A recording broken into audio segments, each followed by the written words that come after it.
नमस्कार विद्यार्थी मित्रांनो, मी गणराज. सर्वप्रथम तुमचं सर्वांचं मनपूर्वक स्वागत करतो माझ्या या क्लासमध्ये. हा आहे आपला क्लास 10चा मॅथ फर्स्ट यानी की अल्जेब्राचा फर्स्ट चॅप्टर म्हणजेच linear equation in two variable. या चॅप्टरचा हा आहे आपला क्लास नंबर 4. सर्वप्रथम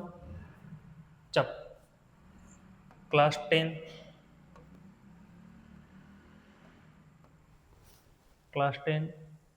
या क्लास 10चा हा असणार आहे फर्स्ट चॅप्टर मॅथ फर्स्टचा फर्स्ट चॅप्टर यानी की linear equation in two variable.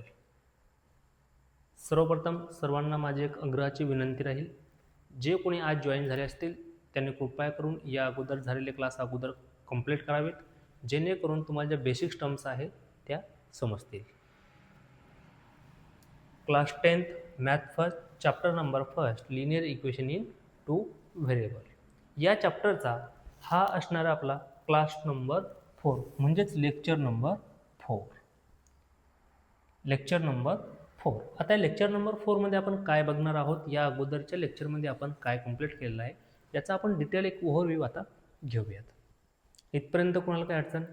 कृपया करून जे कोणी माझे छोटे भाऊ आणि बहीण नव्याने जॉईन झाले असतील किंवा डायरेक्टली या क्लासवर त्याने जंप केला असेल, त्यांनी कृपया करून या अगोदर झालेले तिन्ही क्लास व्यवस्थित कंप्लीट करा, जेणेकरून तुम्हाला आत्तापर्यंत झालेल्या क्लासमधले सर्व टर्म सगळ्या बेसिक कन्सेप्ट तुमच्या क्लिअर झाल्या पाहिजे. बघा, हा आहे आपला फर्स्ट चॅप्टर लिनियर इक्वेशन, ज्यामध्ये आपण या अगोदर 3 क्लास कंप्लीट केलेले आहेत. या class number first, second and third या तिन्ही क्लासमध्ये आपण काय काय बघितले याचे quick revision. Lecture number first, second and third, lecture number first, second and third या तिन्ही क्लासमध्ये आपण आत्तापर्यंत काय काय बघितलं आहे याचं एक क्विक रिव्हिजन आपण करूयात. बघा, क्लास नंबर फर्स्टमध्ये आपण काय बघितलं होतं? सिंपल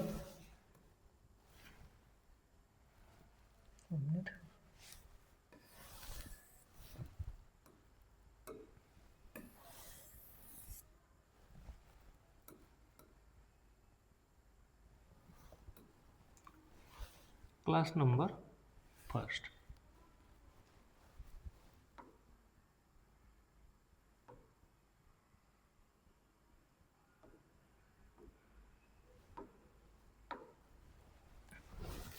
बघा, क्लास नंबर फर्स्ट म्हणजेच लेक्चर नंबर फर्स्ट.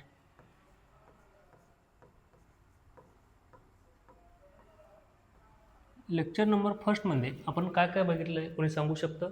बघा, या ठिकाणी आपण कम्प्लिटली स्टडी केला होता. सगळ्यात अगोदर आपण बघितलं व्हॉट इज व्हेरिएबल. काय बघितलं होतं आपण? व्हेरिएबल नंतर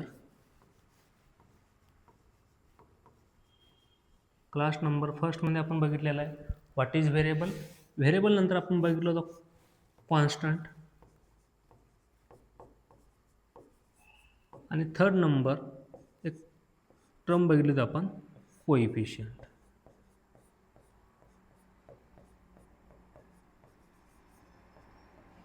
काय बघितलेलं आहे?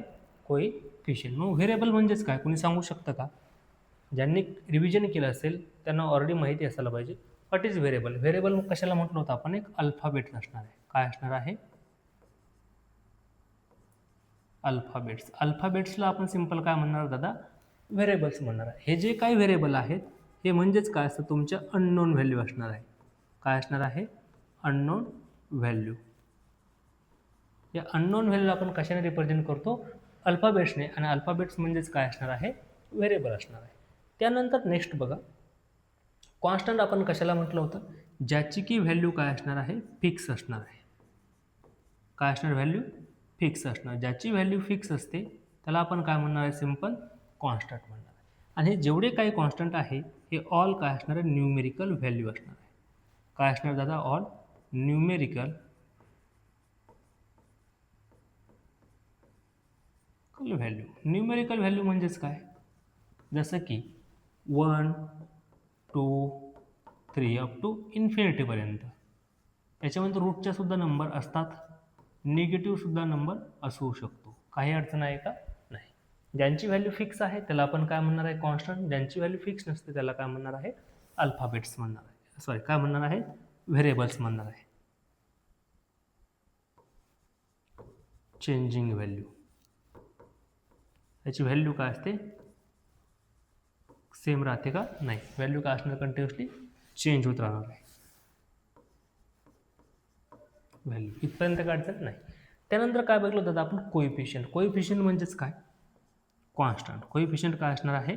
हा कॉन्स्टंटच आहे, पण कुणासोबत असणार आहे? Constant with variable. व्हेरिएबल सोबत जो कॉन्स्टंट असतो त्या कॉन्स्टंटला आपण सिंपल काय म्हणणार आहे? कोइफिशियंट म्हणणार आहोत. इथपर्यंत काय अडचण आहे का? हा झाला class number first. Class number first म्हणजे आपण एवढ्याच टर्म आपण कंप्लीट केले. सिंपल इंट्रोडक्शन बघितलं होतं आपण. कशाचं इंट्रोडक्शन बघितलं होतं? तर व्हॉट इज व्हेरिएबल, त्यानंतर बघितलं व्हॉट इज कॉन्स्टंट, कॉन्स्टंट कशाला म्हणणार आहे, आणि त्यानंतर थर्ड नंबर बघितलं होतं आपण कोइफिशियंट. इथपर्यंत काय अडचण आहे का? नाही.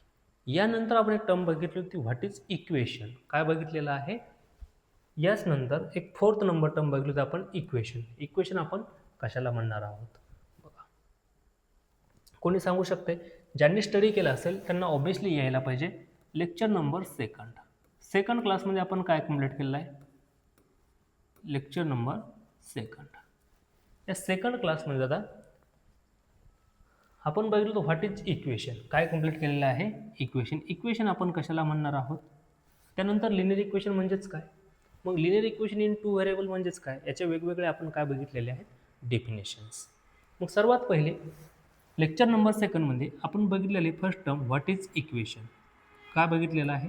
What is equation. मग इक्वेशन कशाला म्हणायचं?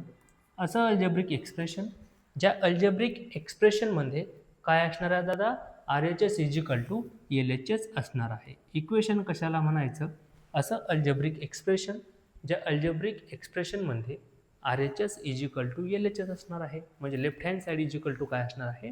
राईट हँड साईड असणार आहे. किंवा सिंपल आपण काय म्हणू शकतो? असं अल्जेब्रिक एक्सप्रेशन ज्याच्यामध्ये इजिकल टू साईन आहे, त्या अल्जेब्रिक एक्सप्रेशनला आपण काय म्हणणार आहे दादा? तर आपण त्याला म्हणणार आहोत इक्वेशन. मग इक्वेशन म्हणजेच काय असणार आहे? असं अल्जेब्रिक एक्सप्रेशन ज्यामध्ये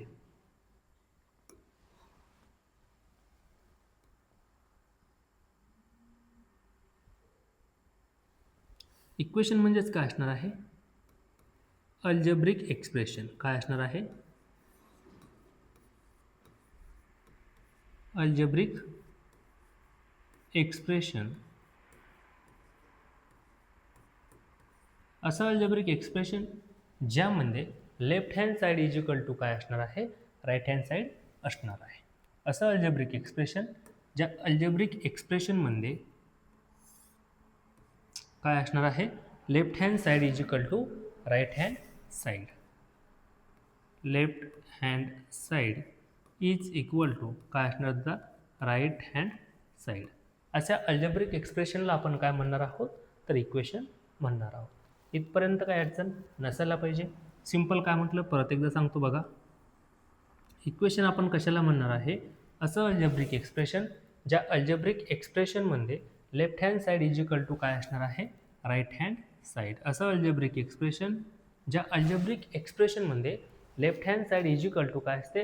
राईट हँड साईड. त्या अल्जेब्रिक एक्सप्रेशनला आपण काय म्हणणार आहोत? तर इक्वेशन म्हणणार आहोत. इथपर्यंत काय अडचण दादा नाही आहे. सिंपल. याच्या अगोदर जेवढे क्लास आपण बघितलेत या क्लासेसचं मी काय करतो तर क्विक रिव्हिजन, जेणेकरून तुम्हाला आत्तापर्यंत झालेल्या सगळ्या कन्सेप्ट काय असल्या पाहिजेत? क्लिअर असल्या पाहिजेत. सिंपल इक्वेशन अल्जेब्रिक एक्सप्रेशन असणार आहे. असं अल्जेब्रिक एक्सप्रेशन ज्या अल्जेब्रिक एक्सप्रेशनमध्ये left hand side is equal to काय असणार आहे? Right hand side is equal to. म्हणजे सिंपल आपण काय म्हणू शकतो? असं अल्जेब्रिक एक्सप्रेशन ज्या अल्जेब्रिक एक्सप्रेशनमध्ये कोणतं साईन असायला पाहिजे? तर इज इक्वल टू साईन असणार आहे. ज्या अल्जेब्रिक एक्सप्रेशनमध्ये इज इक्वल टू साईन असतं त्या अल्जेब्रिक एक्सप्रेशनला आपण काय म्हणणार आहोत? तर इक्वेशन म्हणणार आहोत. इथपर्यंत काय अडचण नाही. आता नेक्स्ट बघा. इक्वेशन बघितल्यानंतर आपण थर्ड नंबर काय बघितलं होतं? व्हॉट इज लिनियर इक्वेशन किंवा linear equation in two variable. Second term आपण इथं काय बघितलेली आहे, linear equation in two variable.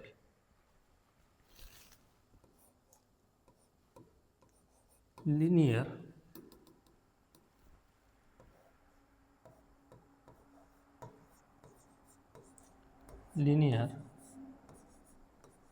Equation in two variable.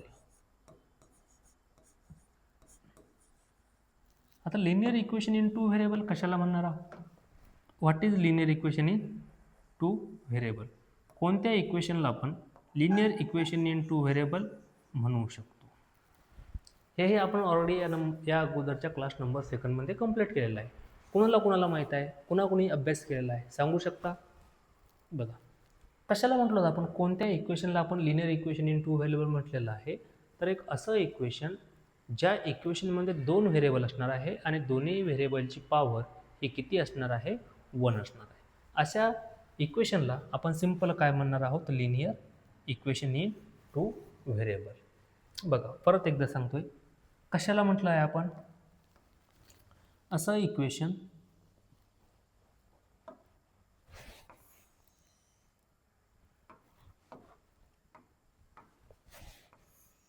बघा लिनियर इक्वेशन आपण कशाला म्हणणार आहोत, सिंपल एक असं इक्वेशन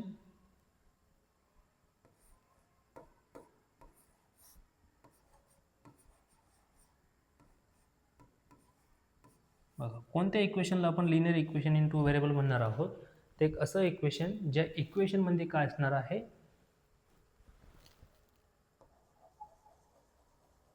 बघा कोणत्या इक्वेशनला आपण linear equation in two variable म्हणू शकतो. तर इथं 3 डेफिनेशन आपण बघितले होते, आठवत आहे का. किती डेफिनेशन बघितले आपण इक्वेशनच्या, लिनियर इक्वेशनच्या 3 डेफिनेशन आपण ऑलरेडी बघितलेलं होतं. तिन्ही डेफिनेशन मी तुला व्यवस्थित परत एकदा क्विक रिव्हिजन करतोय. कोणत्या इक्वेशनला आपण linear equation in two variable म्हणणार आहोत. तर एक असं इक्वेशन ज्याच्यामध्ये 2 व्हेरिएबल असणार आहे आणि दोन्ही व्हेरिएबलची पॉवर किंवा डिग्री किती असणार आहे, 1 असणार आहे. त्या इक्वेशनला आपण काय म्हणतो, linear equation in two variable.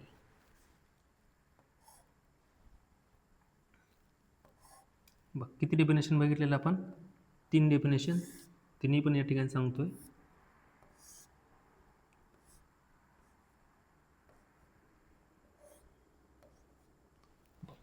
कोणत्या इक्वेशनला आपण linear equation in two variable म्हणू शकतो.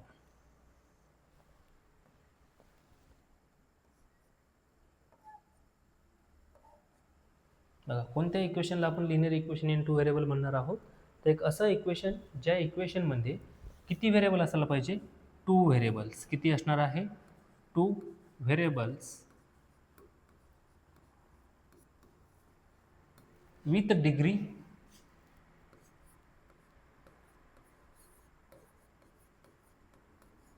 डिग्री 1. असे इक्वेशन ज्या इक्वेशनमध्ये 2 व्हेरिएबल असणार आहे आणि दोन्ही व्हेरिएबलची डिग्री किंवा पॉवर किती असायला पाहिजे, 1 असायला पाहिजे. अशा इक्वेशनला आपण काय म्हणणार आहोत, तर linear equation in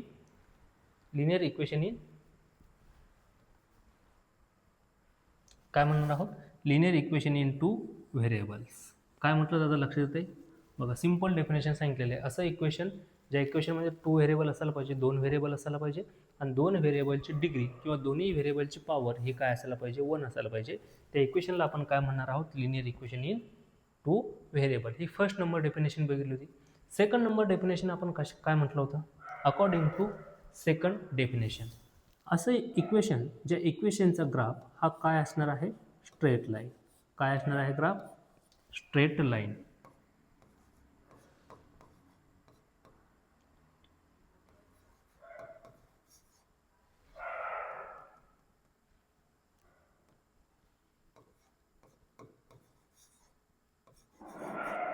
straight line.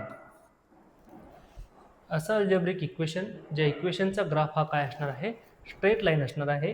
त्या इक्वेशनला आपण काय म्हणणार आहोत, linear equation in two variable किंवा सिंपल लिनियर इक्वेशन. या ठिकाणी लिनियरचा मिनिंग काय होतो, तर लिनियरचा सिंपल मिनिंग आहे स्ट्रेट. लिनियरचा मिनिंग काय होणार दादा, स्ट्रेट. असं अल्जेब्रिक एक्सप्रेशन ज्या अल्जेब्रिक एक्सप्रेशनमध्ये 2 व्हेरिएबल असणार आहे आणि दोघांची डिग्री किती असायला पाहिजे, 1 असायला पाहिजे. त्या इक्वेशनला आपण म्हणणार आहोत linear equation in two variable, किंवा मग अकॉर्डिंग टू सेकंड कंडिशन काय म्हणू शकतो, असं इक्वेशन ज्याचा ग्राफ काय असणार, हा स्ट्रेट लाईन असणार आहे. ज्या इक्वेशनचा ग्राफ हा स्ट्रेट लाईन असतो त्या इक्वेशनला आपण काय म्हणणार आहे दादा, तर linear equation in two variable. एक थर्ड नंबर डेफिनेशन आठवते का कोणाला, काय बघितलं होतं आपण, स्टँडर्ड फॉर्म. काय बघितलेलं आहे, standard form. The algebraic expression which is in the form of ax plus by plus c is equal to 0. या फॉर्ममध्ये जे काही अल्जेब्रिक एक्सप्रेशन असतं किंवा इक्वेशन असतं, त्या अल्जेब्रिक एक्सप्रेशन किंवा इक्वेशनला आपण काय म्हणणार आहोत, तर linear equation in two variable. इथपर्यंत काय अडचण नाही. बघा सेकंड लेक्चरमध्ये आपण फक्त एवढा डाटा कंप्लीट केलेला होता. काय बघितलं आपण, इक्वेशन म्हणजेच काय, त्यानंतर what is linear equation in two variable. Linear equation in two variable याच्या आपण 3 डेफिनेशन बघितल्या होत्या. सर्वात पहिली डेफिनेशन काय सांगते, असं अल्जेब्रिक एक्सप्रेशन ज्या एक्सप्रेशनमध्ये 2 व्हेरिएबल असायला पाहिजे आणि दोन्ही व्हेरिएबलची पॉवर किंवा डिग्री किती असायला पाहिजे दादा, ताई 1 असायला पाहिजे, तेव्हाच आपण त्या अल्जेब्रिक एक्सप्रेशनला काय म्हणू शकतो, linear equation in two variables. आता सेकंड डेफिनेशन काय बघितली होती, ग्राफ. असं अल्जेब्रिक एक्सप्रेशन ज्या अल्जेब्रिक एक्सप्रेशन किंवा इक्वेशनचा ग्राफ हा काय असायला पाहिजे, स्ट्रेट लाईन. ज्या इक्वेशनचा ग्राफ हा स्ट्रेट लाईन असतो त्या इक्वेशनला आपण काय म्हणणार आहोत, तर लिनियर इक्वेशन. त्यानंतर असं अल्जेब्रिक एक्सप्रेशन जे कोणत्या फॉर्ममध्ये आहे, ax plus by plus c is equal to 0 या फॉर्ममध्ये असतं, त्या अल्जेब्रिक इक्वेशनला आपण काय म्हणणार आहोत, तर linear equation in two variables. इथपर्यंत काय अडचण नसायला पाहिजे. त्यानंतर बघा एक third number lecture, class number 3 means lecture number 3.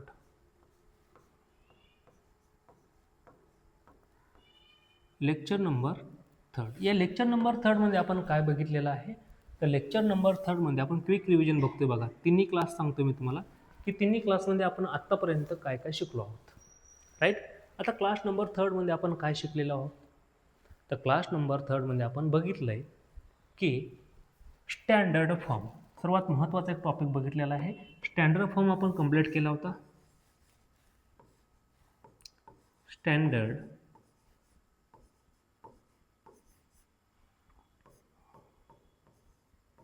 Form, standard form आपण कंप्लीट केलेला आहे. मग what is the standard form of linear equation in two variable. Linear equation in two व्हेरिएबलचा स्टँडर्ड फॉर्म काय असतो, जो की आपण क्लास नंबर 3 मध्ये कंप्लीट केलेला आहे. अपेक्षा आहे तुम्हा सर्वांना लिनियर इक्वेशनचा स्टँडर्ड फॉर्म माहिती असायला पाहिजे.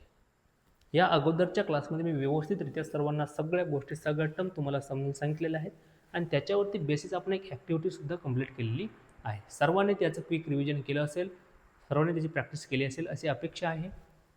आता what is the standard form of the linear equation.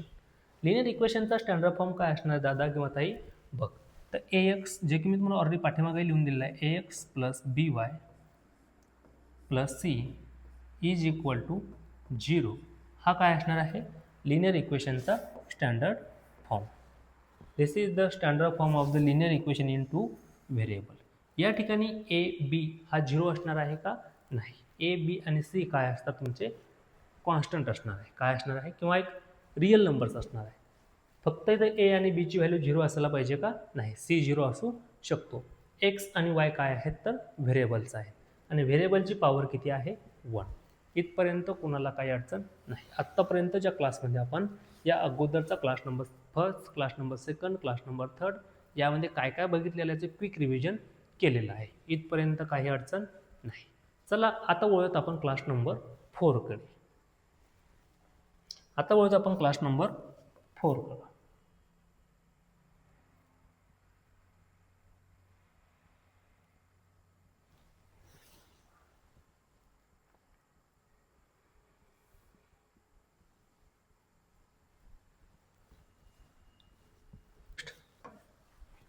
आता बघतो आपण क्लास नंबर 4. या अगोदर आपण जेवढ्या पण काही बघितलं आहे हे सगळं काय होतं, या अगोदर जे क्लास झालेले आहेत तुमचे क्लास नंबर 1, 2, 3 यामध्ये जे काही टॉपिक्स आपण बघितलेत यांचा आपण एक क्विक रिव्हिजन केलेलं आहे.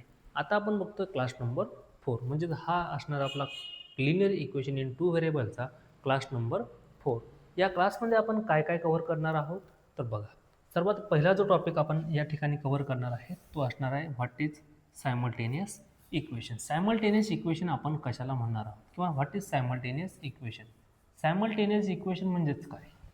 सेकंड थिंग आपण बघणार आहोत व्हॉट इज सोल्युशन. काय बघणार आहोत, व्हॉट इज सोल्युशन. सोल्युशन कशाला म्हणायचं, सोल्युशन म्हणजेच काय नेमकं. एक्झॅक्टली एखाद्या क्वेश्चनमध्ये तुम्हाला जर क्वेश्चन विचारला गेला फाइंड द सोल्युशन, मग सोल्युशन म्हणजेच काय सांगता यायला पाहिजे, माहिती असायला पाहिजे आपल्याला. इससे पहले हमने क्या देखा है, class number first, class number second, class number third में जो भी टॉपिक हमने कवर किए इनका सिंपल क्विक रिवीजन किया है. ये है हमारा क्लास नंबर 4 जिसमें हम कंप्लीट करेंगे ये वाले topics. Topic to be cover. सबसे पहला टॉपिक होगा हमारा आज का simultaneous equation, what is solution. और थर्ड नंबर टॉपिक हम कवर करेंगे methods of the finding solution. ये सोल्यूशन क्या होता है और सोल्यूशन फाइंड करने के लिए हम किन किन मेथड का यूज करेंगे, ये सिंपल सी बात हम इस क्लास में कंप्लीट करने वाले हैं. अब देखो सबसे पहले वाला टॉपिक है हमारा साइमल्टेनियस इक्वेशन. अब इससे भी पहले मैं सोल्यूशन टॉपिक सबसे पहले आपका कंप्लीट करूँगा. काय म्हटलं दादा लक्षात येतं का, सायमल्टेनियस इक्वेशन आहे, सोल्युशन आहे, त्यानंतर आहे methods of the finding solution. मग मेथड्स ऑफ द फाइंडिंग सोल्युशनमध्ये सर्वात पहिली जी मेथड असणार आहे तर ती आहे तुमची इलिमिनेशन मेथड. कोणती मेथड आहे, इलिमिनेशन मेथड. त्यानंतर सेकंड मेथड कोणती असणार आहे तर ग्राफिकल मेथड. कोणती मेथड्स आहे, ग्राफिकल मेथड. त्यानंतर असणार आहे क्रॅमर्स रूल. आता बघूयात आपण वळूयात टॉपिककडे. सर्वात पहिला टॉपिक कोणता आहे, what is a simultaneous equation. मग आता सायमल्टेनियस इक्वेशन कशाला म्हणायचं दादा, आता बघ सायमल्टेनियस इक्वेशन आपण कशाला म्हणणार आहोत. फॉर एक्झाम्पल समजा कदाचित किंवा सायमल्टेनियस इक्वेशनच्या अगोदर आपण सोल्युशन म्हणजे काय ते समजून घ्यावं. किंवा बघा हाच टॉपिक बघा काय अडचण आहे, व्हॉट इज सायमल्टेनियस इक्वेशन. मग हे सायमल्टेनियस इक्वेशन म्हणजेच काय. आता हे नवीन कोणतं इक्वेशन आलं आहे का तर नाही. जसं की लिनियर इक्वेशन आहे मग तसं हे सायमल्टेनियस इक्वेशन काही वेगळं असणार आहे का तर नाही. मग सायमल्टेनियस इक्वेशन आपण कशाला म्हणणार आहोत, ज्या वेळेस आपण एकापेक्षा जास्त इक्वेशनचा एकाच वेळी विचार करणार आहोत त्यावेळेस आपण त्या इक्वेशनला काय म्हणणार आहेत, सायमल्टेनियस इक्वेशन. त्या अगोदर माझी एक इच्छा आहे आपण अगोदर काय करूयात, सोल्युशन समजून घेऊयात. काय समजून घेणार आहोत, व्हॉट इज सोल्युशन. बघा सोल्युशन म्हणजेच काय ताई, बघ अगोदर सोल्युशन म्हणजे समजून घेऊयात. सोल्युशन म्हणजेच काय, एखादं लिनियर इक्वेशन आहे. फॉर एक्झाम्पल या ठिकाणी एक लिनियर इक्वेशन मी तुम्हाला राईट डाऊन केलं आहे, x 5x is equal to the 10. काय राईट डाऊन केलं आहे, 5x is equal to the 10. मग या ठिकाणी जर का तुम्ही याला सॉल्व केलं किंवा मी असं म्हटलं इथं एक्सची व्हॅल्यू किती असायला पाहिजे जेणेकरून तुमचा ॲन्सर किती येणार आहे, 10 येणार आहे. मग सर्वजण काय सांगसान, obviously x is equal to काय असणार या ठिकाणी तर 2 असणार आहे. का 2 असणार आहे, 5 2 जा 10. किंवा मग तुम्ही क्लास 9मध्ये असं सॉल्व केलं असेल त्याला काय केलं असणार आहे, एक्स इज इक्वल टू 10 या साईडला 5 मल्टिप्लिकेशनमध्ये होता, साईड चेंज केल्यानंतर काय होणार दादा तो डिव्हिजनमध्ये जाणार आहे. म्हणजेच काय आला हा 10 divide by 5. That means x is equal to काय आलेला आहे 2 आलेला. असं आपण कधीतरी सॉल्व केलं आहे का, ऑब्वियसली केलं असणार आहे क्लास नंबर 8 किंवा क्लास 9मध्ये. मग सिंपल आपण इथं कुणाची व्हॅल्यू फाईंड केली, एक्सची व्हॅल्यू फाईंड केली हे तर माहिती आहे ना आपल्याला. मग सिंपल सोल्युशन कशाला म्हणायचं, व्हॉट इज सोल्युशन. मग सोल्युशन सिंपल आहे. इथं कशाची व्हॅल्यू फाईंड केली आपण, व्हेरिएबलची. कुणाची व्हॅल्यू फाईंड केली, हा एक्स मीन्स काय आहे, व्हेरिएबल आहे. 5 मीन्स कोएफिशियंट आहे. 10 काय आहे, कॉन्स्टंट. परंतु आपण जी व्हॅल्यू फाईंड केली आहे ही व्हॅल्यू कुणाची फाईंड केली आहे तर व्हेरिएबलची. कुणाची व्हॅल्यू फाईंड केलेली आहे, इनडायरेक्टली व्हेरिएबलची व्हॅल्यू आपण या ठिकाणी काय केलेली आहे, फाईंड केलेली आहे. हा एक्स मीन्स काय आहे, व्हेरिएबल. एक्स मीन्स काय आहे, व्हेरिएबल. मग सिंपल कुणाची व्हॅल्यू फाईंड केली आपण, व्हेरिएबलची व्हॅल्यू फाईंड केलेली. मग सोल्युशन कशाला म्हणायचं तर सिंपल आहे the value of the variable. कुणाची व्हॅल्यू असणार आहे, व्हेरिएबलची जी काय व्हॅल्यू असते त्या व्हॅल्यूला आपण सिंपल काय म्हणणार आहोत तर सोल्युशन म्हणणार आहोत. काय म्हणणार आहे दादा, the value of the variable. The value of the variable. The value of the variable which satisfy given equation. Which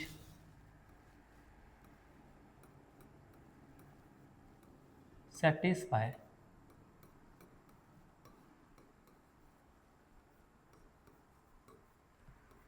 the given equation. बघा, असं अल्जेब्रिक एक्सप्रेशन किंवा इक्वेशन ज्याच्यामध्ये जो पण व्हेरिएबल आहे त्या व्हेरिएबलची जी व्हॅल्यू असणार त्या व्हॅल्यूला आपण काय म्हणणार आहोत? Simple solution. काय म्हणणार आहोत? सोल्युशन. मग प्रत्येक व्हॅल्यूला आपण सोल्युशन म्हणू शकतो का? तर नाही. मग कोणत्या व्हॅल्यूला आपण सोल्युशन म्हणणार आहे? जी व्हॅल्यू व्हेरिएबलच्या ऐवजी पुट केली असता गिवन इक्वेशन काय होणार आहे? सॅटिस्फाय होणार आहे. मग या सॅटिस्फायचा मिनिंग काय होतो? तर सॅटिस्फायचा मिनिंग एवढाच आहे, ज्यावेळेस आपण त्याच्यामध्ये ती व्हॅल्यू पुट करणार आहे त्यावेळेस RHS इजिकल टू काय भेटायला पाहिजे? LHS. मग सिंपल कोणत्याही व्हेरिएबलची जी व्हॅल्यू असते, व्हॅल्यू असणार आहे कुणाची? व्हेरिएबलची. मग व्हेरिएबलच्या व्हॅल्यूला आपण काय म्हणतो? तर सोल्युशन. मग find the solution of the given linear equation असा क्वेश्चन विचारला गेला. तर या ठिकाणी सोल्युशन फाइंड करायचं आहे म्हणजेच आपण काय फाइंड करणार आहे दादा? तर त्याच्या गिवन इक्वेशन म्हणजे काही व्हेरिएबल तुम्हाला दिलेलं असणार आहे त्या व्हेरिएबलची व्हॅल्यू फाइंड करणार आहोत आणि त्या व्हेरिएबलची व्हॅल्यू म्हणजेच काय असणार आहे? गिवन इक्वेशनचं सोल्युशन असणार आहे. जसं की ते सिंपल क्वेश्चन तुम्हाला विचारले गेला असता, find the solution of the given linear equation किंवा find the solution of the given equation. Solution find करायला विचारलं आहे त्यांनी म्हणजेच आपल्याला त्यांनी काय फाइंड करायला सांगितलेलं आहे? हा एक्सची व्हॅल्यू. मग सिंपल व्हेरिएबल म्हणजेच काय सांगितलं मी तुम्हाला? तर बघा, what is variable, sorry what is solution. Solution म्हणजेच काय असणार दादा? बघ, व्हॉट इज सोल्युशन. सोल्युशन म्हणजेच काय आहे? व्हॅल्यू आहे. सोल्युशन म्हणजेच काय असणार आहे? व्हॅल्यू असणार आहे. मग कुणाची व्हॅल्यू असणार आहे? Solution is nothing but the value. काय आहे? व्हॅल्यू आहे.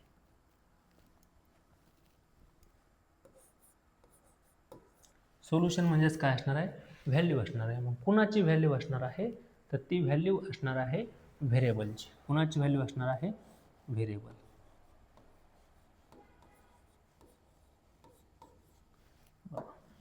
सिंपल काय म्हटलं? What is solution? Solution is nothing but the value of the variable. काय असणार आहे? व्हॅल्यू आहे. मग कुणाची व्हॅल्यू असणार? तर ती व्हॅल्यू असणार आहे व्हेरिएबलची. व्हेरिएबलची जी काही व्हॅल्यू असते त्या व्हॅल्यूला आपण काय म्हणणार आहोत? तर सोल्युशन म्हणणार आहोत. इथपर्यंत काही अडचण? इथपर्यंत काय अडचण आहे का दादा? नसायला पाहिजे. आता बघा, सिंपल सोल्युशनचा मिनिंग सगळ्यांच्या लक्षात राहील. कोणत्याही इक्वेशनमध्ये व्हेरिएबलची जी काही व्हॅल्यू असते त्या व्हेरिएबलच्या व्हॅल्यूलाच आपण काय म्हणणार आहोत? तर सोल्युशन म्हणणार आहोत. राईट. आता बघा, फॉर एक्झाम्पल अजून एक सॅटिस्फायचं मिनिंग समजून सांगतोय तुम्हाला.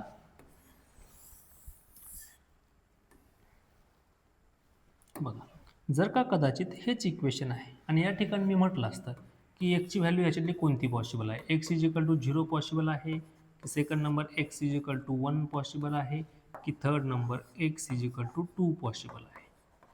कोणती व्हॅल्यू पुट केल्यानंतर गिवन इक्वेशन सॅटिस्फाय होते? सॅटिस्फाय होतं याचा मिनिंग काय होतो? ही व्हॅल्यू पुट केल्यानंतर गिवन इक्वेशनमध्ये काय भेटायला पाहिजे तुम्हाला? RHS is equal to LHS भेटायला पाहिजे. बघा, x is equal to 0 put केला असता तर ही टोटल टर्म तुमची 0 झाली असती. ही टर्म किती आहे? 10. म्हणजे RHS is equal to LHS भेटला का दादा? नाही भेटला. म्हणजे त्याला आपण सोल्युशन म्हणू शकतो का? नाही. 1 पुट केल्यानंतरही भेटलं नसतं. बघा, 5 × 1 काय आला असता? 5 इज इक्वल टू 10. हे पॉसिबल आहे का? नाही. म्हणजे हे सुद्धा सोल्युशन असणार आहे का? नाही. हे वाला सुद्धा सोल्युशन नाही आहे. बघा, हा सोल्युशन असणार आहे का? नाही. हा सुद्धा सोल्युशन असणार आहे का? नाही. मग आता हा ट्राय करून बघा. एक लास्टवाला काय पुट करायचं आपल्याला? एक्सच्या ऐवजी 2 पुट करायचं आहे. मग एक्सच्या ऐवजी 2 पुट केल्यानंतर काय येतं? हा 5 × एक्सची व्हॅल्यू किती आहे? 2 इज इक्वल टू काय आला पाहिजे? 10. बघा, 5 × 2 काय होतो? 10 इज इक्वल टू काय भेटला? 10. म्हणजेच काय आलेलं आहे? 10 इज इक्वल टू 10 म्हणजे RHS is equal to LHS भेटलेला आहे. कुठं भेटला? ज्यावेळेस एक्सची व्हॅल्यू काय पुट केलेली आहे? 2 पुट केलेली आहे. म्हणजे गिवन इक्वेशन काय झालेलं आहे? सॅटिस्फाय. गिवन इक्वेशन काय झालेलं आहे? सॅटिस्फाय. मग असं जिथं इक्वेशन सॅटिस्फाय होते त्या व्हेरिएबलच्या व्हॅल्यूला आपण सिंपल काय म्हणणार आहोत? तर सोल्युशन म्हणणार आहोत. इथपर्यंत काय अडचण दादा आहे का? नाही. हे काय आहे? Example.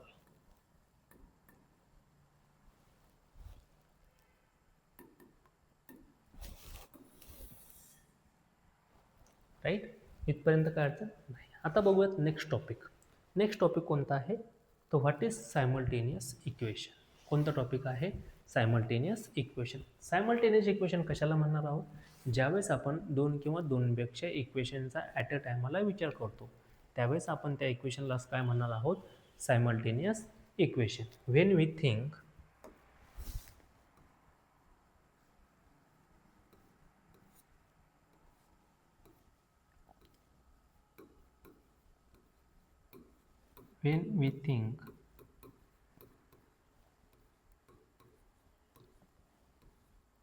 two or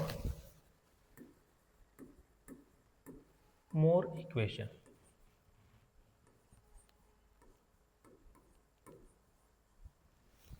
at a time,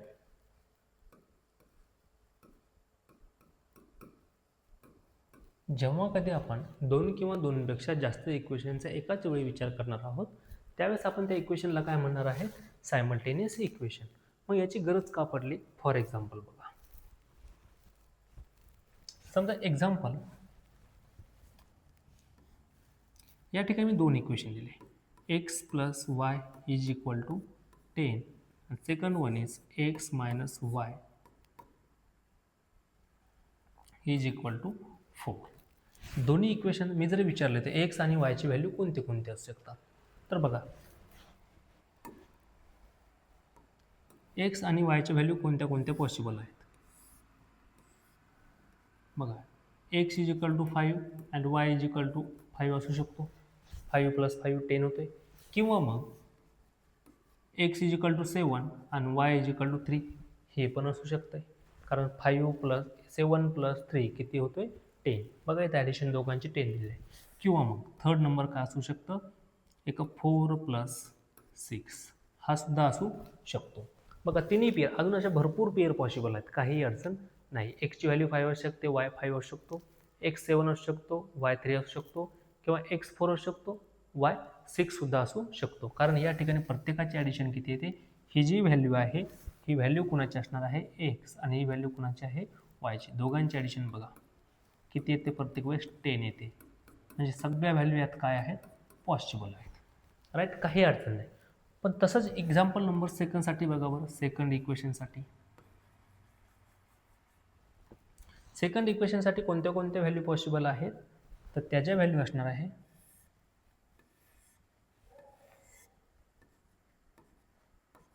बघा x minus y is equal to 4 यायला पाहिजे. मग या ठिकाणी अशा व्हॅल्यू पॉसिबल आहेत ना, 4 - 0 इज इक्वल टू सुद्धा किती येतोय, 4च येतोय. त्यानंतर 6 - 2 इज इक्वल टू सुद्धा 4च येतोय. किंवा मग 7 - 3 इज इक्वल टू सुद्धा काय येतोय, 4 येतोय. इथे सुद्धा अशा भरपूर पेअर पॉसिबल आहेत. म्हणजे इथं ॲन्सर तुम्हाला एक्सची व्हॅल्यू वेगळी आली, वायची व्हॅल्यू वेगळी आली, परत एक्सची व्हॅल्यू वेगळी येते, वायची व्हॅल्यू वेगवेगळी, आणि सगळ्या पेअर काय आहेत आता, पॉसिबल आहेत. असं आहे का पॉसिबल नाही म्हणून, ही सुद्धा पेअर पॉसिबल आहे, ही सुद्धा पेअर पॉसिबल आहे, हे सुद्धा ॲन्सर तुमचं पॉसिबल आहे. सेकंड इक्वेशनसाठी हे सुद्धा पेअर पॉसिबल आहे, हे सुद्धा पेअर पॉसिबल आहे, हे सुद्धा पेअर पॉसिबल आहे. परंतु आता सायमल्टेनियस इक्वेशन आपण का म्हटलं, कारण दोन्ही इक्वेशनचा आपल्याला एकाच वेळी विचार करायचा आहे. म्हणजेच दोन्ही इक्वेशनसाठी एक्सची व्हॅल्यू सेम यायला पाहिजे आणि वायची व्हॅल्यूसुद्धा काय यायला पाहिजे, सेम यायला पाहिजे. मग दोन्ही इक्वेशनचा जर का आपण एकाच टायमाला विचार केला, ज्यावेळेस आपण हे सोल्युशन फाईंड केलं आहे यावेळेस वेगवेगळा विचार केलेला आहे. या इक्वेशनचा वेगळा विचार केला, या इक्वेशनचा वेगळा विचार केला, मग आपण याला सायमल्टेनियस इक्वेशन म्हटलं का, नाही. मग दोघांचा जर का सोबत विचार केला म्हणजे दोघांची व्हॅल्यू सेम यायला पाहिजे, त्याच केसमध्ये आपण काय म्हणू शकतो, सायमल्टेनियस इक्वेशन.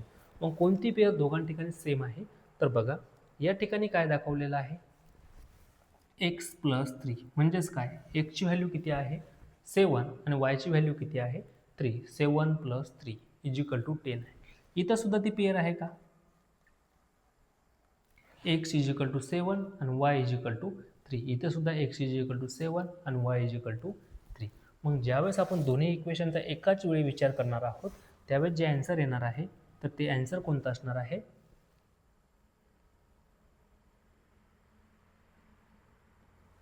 तर ते ॲन्सर कोणतं असणार आहे, 7 आणि 3, आणि इथं सुद्धा कोणतं असणार आहे, 7 आणि 3. मग या केसमध्ये आपण काय केलं, दोन्ही इक्वेशनचा ॲट अ टायमाला विचार केलेला आहे. मग ज्यावेळेस असं आपण एकाच वेळी विचार करणार आहोत दोन किंवा दोनपेक्षा जास्त इक्वेशनचा, त्यावेळेस आपण त्यांना काय म्हणणार आहे, सायमल्टेनियस इक्वेशन. इथपर्यंत काय अडचण नसायला पाहिजे. समजते का दादा? राईट डाऊन करून घ्या. काही अडचण असली तर विचारा नक्की. गडबड होते का? स्पीड न होते? नाही ना?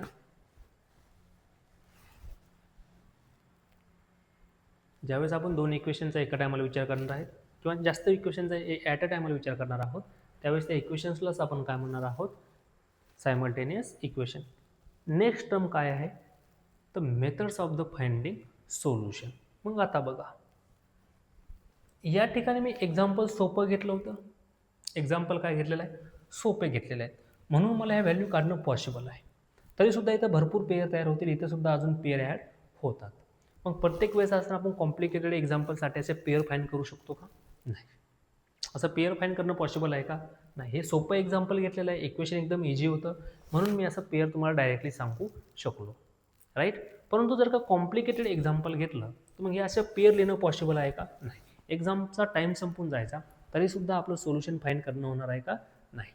मग यासाठी काय केलेलं आहे बघा, हे प्रत्येक ठिकाणी करणं पॉसिबल नाही आहे, कारण यासाठी भरपूर टाईम लागतो. दोन इक्वेशन असणार, दोन्ही इक्वेशनच्या अशा पेयर बघणार, नंतर तुम्ही बघणार सेम पेयर कोणती आहे, यासाठी खूप कॉम्प्लिकेटेड प्रोसेस होते, राईट. आणि त्यामध्ये जर का इक्वेशन अजून कॉम्प्लिकेटेड विचारले गेलं तर अजून तुम्हाला हे फाईंड करणं एक्स आणि वायचे व्हॅल्यू अजून इम्पॉसिबल होतील.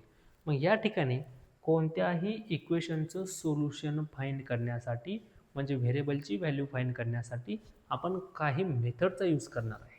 ज्या मेथडचा यूज करून तुम्ही कोणत्याही इक्वेशनचं सोल्युशन फाईंड करू शकता. इक्वेशन कितीही कॉम्प्लिकेटेड असलं तरीसुद्धा त्याचं सोल्युशन फाईंड करणं पॉसिबल आहे. म्हणजे त्या इक्वेशनमध्ये जे काही व्हेरिएबल यूज केलेले आहेत त्यांच्या व्हॅल्यू फाईंड करणं पॉसिबल आहे. मग हे व्हॅल्यू फाईंड करण्यासाठी किंवा सोल्युशन फाईंड करण्यासाठी आपण काही मेथडचा यूज करणार आहे. कशाचा यूज करणार आहे दादा? मेथड्स.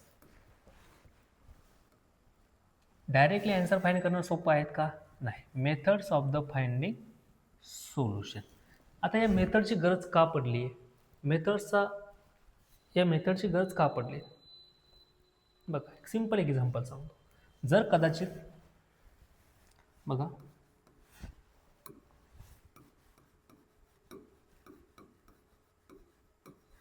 या ज्या मेथड्स आहेत या मेथडची गरज का पडली?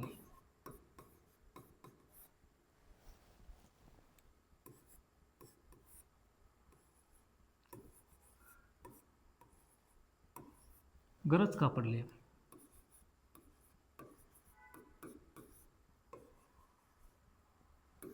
डायरेक्टली आन्सर फाईंड करू शकत नव्हतो का? तर नाही. या मेथडची गरज का पडली आपला? एक एक्झाम्पल समजून सांगतो बघा. या ठिकाणी एक सिंपल एक्झाम्पल राईट डाऊन केलं मी. 10m = 20. मग इथं एमची व्हॅल्यू काय येणार आहे? सरळ सरळ तुम्ही कॅल्क्युलेशन करू शकता. शिफ्टिंग करणार आहे. ज्याची व्हॅल्यू आपल्याला फाईंड करायची तो एका साईडला, or the remaining all term आपण एका साईडला शिफ्ट करत असतो. आणि शिफ्ट करत असताना काय होतं, साईनचं पक्षांतर होणार. म्हणजेच काय, प्लसचं मायनस होणार, मायनसचं प्लस होणार, डिव्हिजनचं मल्टिप्लिकेशनचं डिव्हिजन. ज्यावेळेस तुम्ही = साईडच्या लेफ्ट हँड साईडच्या टर्म तुम्ही राईट हँड साईडला नेता किंवा राईट हँड साईडच्या टर्म तुम्ही लेफ्ट हँड साईडला आणता, त्यावेळेस त्यांचं साईन काय होतं, चेंज. मग साईन कसं चेंज होणार आहे? प्लसचं मायनस, मायनसचं प्लस, मल्टिप्लिकेशनचं डिव्हिजन आणि डिव्हिजनचं मल्टिप्लिकेशन. मग या ठिकाणी काय होतं, हा 10 मल्टिप्लिकेशनमध्ये आहे, साईड चेंज केल्यानंतर डिव्हिजनमध्ये, म्हणजे हा 20 ॲज इट इज. हा 10 मल्टिप्लिकेशनमध्ये होता, साईड चेंज केल्यानंतर डिवाइडमध्ये 20/10. दॅट मीन्स m = किती आलेला आहे इथं? 2 आलेला आहे. बरं, हे फाईंड करणं पॉसिबल झालं का? पॉसिबल झालं कारण या ठिकाणी सिंपल एकच व्हेरिएबल यूज केले गेलेला आहे. मग सिंगल एक व्हेरिएबल असलं तुम्ही डायरेक्टली असं सॉल्व करू शकता, काही अडचण नाही. परंतु जर काय एक्झाम्पल असं न घेता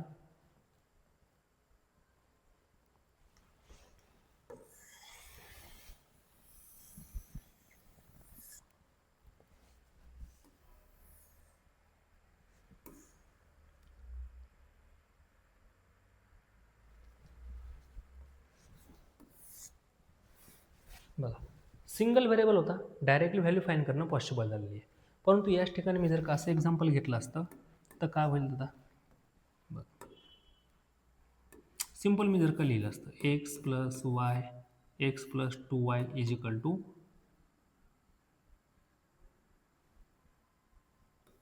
8 खालील आहे x plus 2y is equal to 8. आता इथे एक्स आणि वायची व्हॅल्यू फाईंड करणं पॉसिबल आहे का? नाही.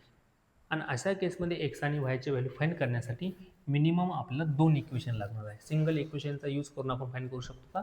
नाही. एक सेकंड इक्वेशन लिहिलं मी, एक्स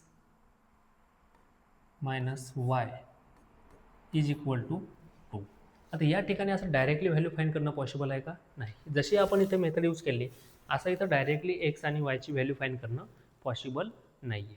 डायरेक्टली व्हॅल्यू किंवा सोल्युशन फाईंड करणं पॉसिबल नाही, म्हणून आपण काय करणार आहे, काही मेथडचा यूज करणार आहोत. ज्या मेथडचा यूज करून आपण लिनियर इक्वेशन इन 2 व्हेरिएबल म्हणजे दोन्ही व्हेरिएबलचे काय फाईंड करू शकतो, आपण इथं व्हॅल्यू फाईंड करू शकतो.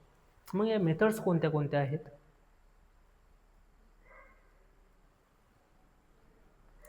त्या मेथड्स कोणत्या कोणत्या असणार? सर्वात पहिली मेथड जी आहे, methods of the finding solution. कोणत्याही व्हेरिएबलची व्हॅल्यू फाईंड करण्यासाठी आपण काही मेथडचा यूज करणार आहोत. का यूज करणार आहे? कारण डायरेक्टली व्हॅल्यू फाईंड करणं पॉसिबल आहे का? नाही. मग यामध्ये सर्वात महत्त्वाचे मेथड्स आहे जिला की आपण म्हणणार आहोत इलिमिनेशन मेथड. कोणती मेथड असणार आहे? Elimination method. Second number graphical method and third number Cramer's rule. सर्वात पहिली मेथड जी असणार ती कोणती आहे? तर इलिमिनेशन मेथड. कोणत्या मेथडचा यूज करणार आहे दादा आपण? तर इलिमिनेशन मेथडचा. इलिमिनेशन मेथडचा यूज करून आपण सोल्युशन फाईंड करू शकतो. मग या मेथडमध्ये आपल्याला काय करायचं आहे? इलिमिनेट करायचं आहे. काय करायचं आहे? इलिमिनेट म्हणजे रिमूव्ह. Remove one variable. या मेथडमध्ये आपण सिंपल काय करणार आहोत? एक व्हेरिएबलला रिमूव्ह करणार आहोत. Second graphical method. कोणती मेथड आहे? Graphical method. आता या मेथडच्या नावामध्येच आहे काय दिलेलं आहे? ग्राफ. म्हणजे ऑब्वियसली या मेथडमध्ये आपल्याला कशाचा यूज करायचा आहे? तर ग्राफचा यूज करायचा आहे. काय करणार आहोत आपण इथं? Use graph. ग्राफचा काय करणार आहोत? यूज करणार आहोत. दोन इक्वेशन असणार, दोन्ही इक्वेशनचा आपण ग्राफ ड्रॉ करणार आहे आणि ग्राफ ड्रॉ केल्यानंतर इंटरसेक्शन पॉईंट जो असणार, इंटरसेक्टिंग पॉईंटचे कोऑर्डिनेट म्हणजेच काय असणार? आपलं सोल्युशन असणार आहे. वन बाय वन आपण सगळ्या स्टेप किंवा सगळ्या मेथड कव्हर करणार आहोत. इथं फक्त तुम्हाला सांगतो मी की इलिमिनेशन मेथडमध्ये आपण एक व्हेरिएबल रिमूव्ह करणार आहे. ग्राफिकल मेथडमध्ये आपण ग्राफचा यूज करणार, दोन्ही इक्वेशनचे ग्राफ ड्रॉ करणार, ग्राफ एकमेकाला इंटरसेक्ट करतील, ज्या ठिकाणी इंटरसेक्ट करतील त्या पॉईंटचे कोऑर्डिनेट म्हणजेच काय असणार आहे? तुमचा सोल्युशन असणार आहे. त्यानंतर last one method is Cramer's rule. कोणती असणार आहे? Cramer's rule. आणि या रूललाच आपण काय म्हणणार आहे? Determinant method. वास्तविक पाहता हे डिटर्मिनंट मेथड आहे, पण या मेथड कोणी दिले? आपल्या क्रॅमल नावाच्या सायंटिस्टने. म्हणून या मेथडला अजून एक नाव दिलं गेलं, क्रॅमल्स रूल. मग क्रॅमल्स रूलमध्ये सिंपल आपण एक फॉर्म्युला यूज करणार आहे, x is equal to dx upon D and y is equal to dy upon D. y is equal to dy upon D. या दोन फॉर्म्युल्याचा आपण या ठिकाणी काय करणार आहे? सिंपल दादा यूज करणार आहे. सिंपल मी तुम्हाला ओव्हरव्ह्यू सांगितलं आहे की इलिमिनेशन मेथड फाईंड करण्याचे 3 मेथड्स आहे. सोल्युशन फाईंड करण्याच्या किती मेथड्स आहे दादा किंवा ताई? 3 मेथड आहे. पहिली method elimination method, second one is graphical method, third one किंवा last one is Cramer's rule or determinant method. Elimination मेथडमध्ये एक व्हेरिएबल रिमूव्ह करायचा आहे, ग्राफिकल मेथडमध्ये ग्राफचा यूज करणार आहे, क्रॅमर्स रूलमध्ये सिंपल फॉर्म्युला यूज करणार आहे आपण, x is equal to D x upon D and y is equal to D y upon D. इथपर्यंत काय अडचण नाही. येणाऱ्या क्लासमध्ये आपण स्टार्ट करूयात methods of the finding solution मधली first method, that is elimination method. Elimination मेथडचा यूज करून आपण कोणत्याही लिनियर इक्वेशनचं सोल्युशन कसं फाइंड करू शकतो हे आपण येणाऱ्या क्लासमध्ये बघणार आहोत. इथपर्यंत कोणाला काही अडचण नाही. तुम्ही सर्वांनी शेवटपर्यंत क्लास केला आहे त्याबद्दल मी खरंच तुमचे आभार व्यक्त करतो. यानंतरही येणारे क्लास तुम्ही सर्वजण असेच अटेंड करसाल, सर्वजण व्यवस्थित क्लास करसाल अशी अपेक्षा आहे. आणि जेवढं सांगितलं आहे एवढा जर का तुम्ही होमवर्क कंप्लीट करत गेलात तर माझी गॅरंटी आहे तुम्हाला 100 पेपर तुमचा 80चाच असणार आहे. 20 मार्क्स तुमचे इंटरनल असतात म्हणजे स्कूलकडनं, तरी तुम्हाला आउट ऑफ मार्क भेटायला पाहिजे. इथपर्यंत काय अडचण आहे का? नाही. लक्षात राहील दादा. थँक्यू. So much.